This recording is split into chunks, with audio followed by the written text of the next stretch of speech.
context where we understand as well by the reports established or published by UBOS that clearly shows us that 70% of Ugandans population which is under workforce are employed still in agriculture.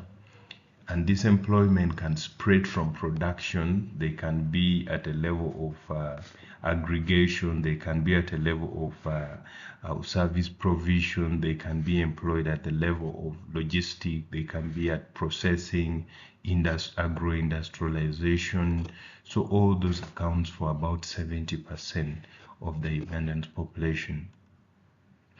And to move forward, however, agribusiness entails much more than just agriculture. I know most people, what they think when they hear agribusiness is they think of, let me say, they think of crop, they think of animals. It's actually just more than that. It's a whole system with its supporting principles that guides on the operations within the agribusiness. So it's a whole system. It's an entire value chain.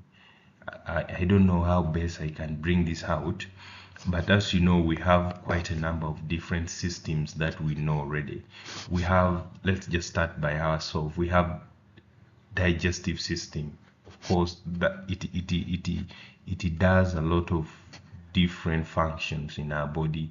We have government systems that has already how things move, services and activities happens within government. We have military services. We have banking services. So with agribusiness it's a whole chain of value and also system puts in place with the supporting services to make it achieve its vision. Of course, with the guide of the principles of agribusiness, for you to be guided that for an activity to be called complete, it must have such attributes of the principles. Yes. So that was just a clarification that I wanted to bring out for those who think when you talk of agriculture, agribusiness is just animals or growing crops. Yes, I've just explained it's more than that.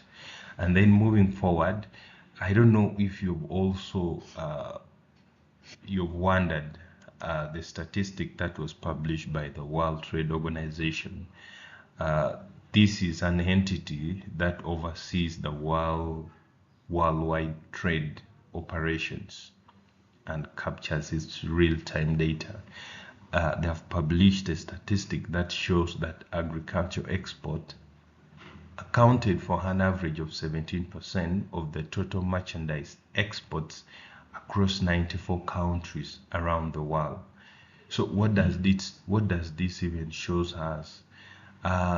This is basically giving us a hint that most of the countries around the world and their living and their GDP from export.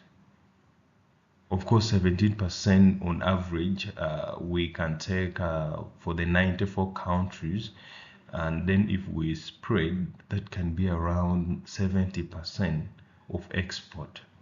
So that means services, that means what can I say, services, we have industrialization, we have labor, and all those exports that particular countries do earns them very, very less. That's why agriculture still shoots out to be the most prestigious sector that the countries invest all their trust